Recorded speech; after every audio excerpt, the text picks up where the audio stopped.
Il faut dire qu'on a enchaîné les hausses. Le CAC sort de 5 mois de hausse d'affilée. Le S&P à Wall Street, lui, c'est sur sa meilleure série de hausses hebdomadaires depuis 1971. Le S&P a progressé sur 16 des 18 dernières semaines. Voilà. On n'avait pas vu ça depuis 1971. Aujourd'hui, le S&P marque une petite pause à moins 0,2%. Romain Debré est avec nous. Bonjour Romain. Depuis Bourse Direct. Alors, avant de parler des signaux techniques, Romain, on rassure tout le monde. Ne vous inquiétez pas, Wall Street recule un peu aujourd'hui, mais Nvidia progresse et très fortement, plus 3%. Voilà, Nvidia gagne encore 3% à plus de 2000 milliards de dollars de capitalisation. On en reparlera encore dans un instant. En attendant, Romain, comment est-ce que vous sentez les forces en présence dans le marché en ce début de semaine ? Si c'est moins visible sur les marchés américains, on patine un peu sur les indices européens, si ce n'est que l'Eurostoxx vient d'atteindre la cible graphique idéale qu'on avait fixée ensemble il y a quelques temps déjà, la zone 4880-4915. On a été touché 4915-44 au plus haut aujourd'hui, avec une configuration qui laisse un petit peu de doute. En fait, depuis quelques séances, on n'a plus de soutien acheteur dans les mouvements de hausse et on a même connu un tout petit peu de pression baissière dans le courant de la semaine dernière.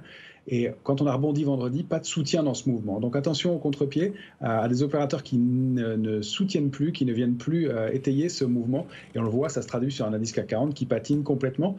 Sur les indices américains, c'est un petit peu différent. On a encore un peu de momentum, mais attention à des derniers pics de hausse qu'on avait évoqués ensemble. Un dernier coup de rein haussier sur le Nasdaq, je vous avais dit jeudi, 1 à 2% de hausse encore sur le Nasdaq avant une consolidation. On a fait un peu plus d'1%. Il ne reste plus grand-chose avant d'éventuellement déclencher un mouvement de consolidation.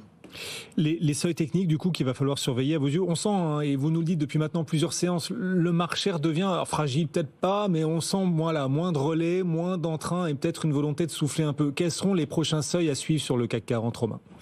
Oui, effectivement, le CAC 40, on avait donné 7940 comme cible idéale de la hausse. Ça fait 7 séances qu'on est collé autour de ce niveau-là. On oscille plus ou moins autour. On n'arrive plus à avancer.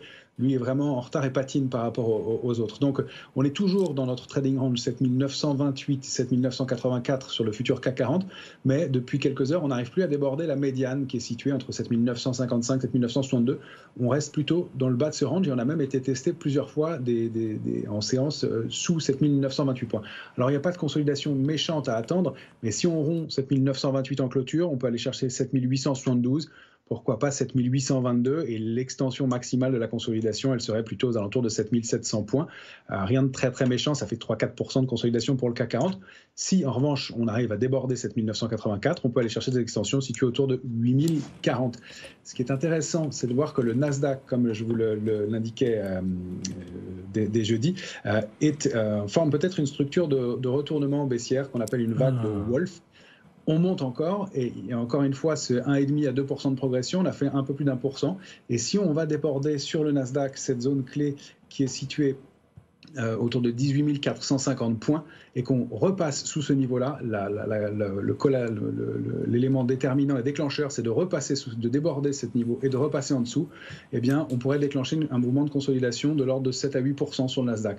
Donc encore une fois, rien de méchant après un parcours énorme, ce serait plutôt de la consolidation, mais à prudence, et donc on a plus tendance à prendre un petit peu de bénéfices pour l'instant. On n'a pas déclenché de signaux baissiers, mais on se méfie, et les déclencheurs de ce mouvement de consolidation, il pourra arriver à la rupture des premiers supports techniques proches, et notamment avec une semaine effectivement très chargée niveau macro, des discours de Jerome Powell, la BCE chez nous, et puis des chiffres mensuels de l'emploi aux États-Unis. Voilà, c'est pour ça on s'attarde, on prend notre temps là, sur l'analyse technique, parce qu'aujourd'hui c'est une séance assez calme, sans doute la plus calme de la semaine avant les grands rendez-vous qu'on va détailler dans un instant. Julie. Et il y a aussi, si on veut, on peut aussi travailler les matières premières, et il n'y a pas que l'argent et le gaz, il y a aussi des paniers de matières premières. Et aujourd'hui, vous vouliez nous porter un regard sur l'ETF Como.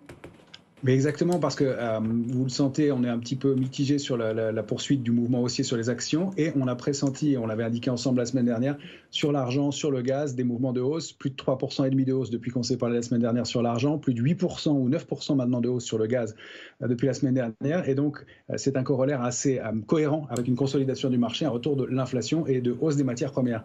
Mais si on veut travailler ces matières premières de façon relativement simple, il existe effectivement ce COMO, ce panier de matières premières qui est un indice Bloomberg, qui est proposé chez Amundi sous forme de panier. Donc c'est un panier de pétrole, 30% de pétrole, une vingtaine de pourcents de métaux précieux, une dizaine de pourcents de gaz et puis d'autres métaux à l'intérieur.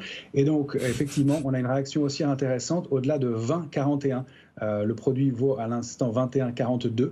S'il arrive à déborder 21,62, on va avoir une accélération haussière probable en direction de 23 à 22 et une cible idéale du mouvement à 26,08. Donc ça fait un mouvement assez marqué avec une possible accélération des matières premières de l'ordre d'une vingtaine de pourcents qui pourrait être le corollaire effectivement à une consolidation de marché. Le stop, on le positionnera 6% à peu près sous le niveau actuel à 20,10.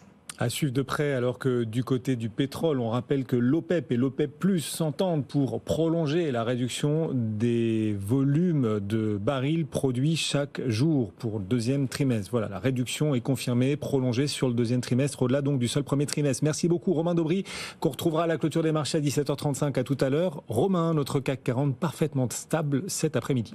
Et pour l'instant, il est 16h41. C'est l'heure de la question qu'on vous pose tous les jours sur les réseaux sociaux. Vous faites partie de la famille BFM Business et on vous demande votre avis. Oui, la semaine sera d'ailleurs énorme et c'est là-dessus qu'on vous interroge. Elle sera énorme, pas tant du côté des entreprises, mais plutôt du côté de la macroéconomie et même sur le front des enjeux politiques et géopolitiques. Ce sera une très grosse semaine. Et c'est précisément ce qui nous a inspiré cette question. On se demandait ce qu'on allait pouvoir se mettre sous la dent avec la fin des publications. Eh bien, ça tombe bien puisque une grosse semaine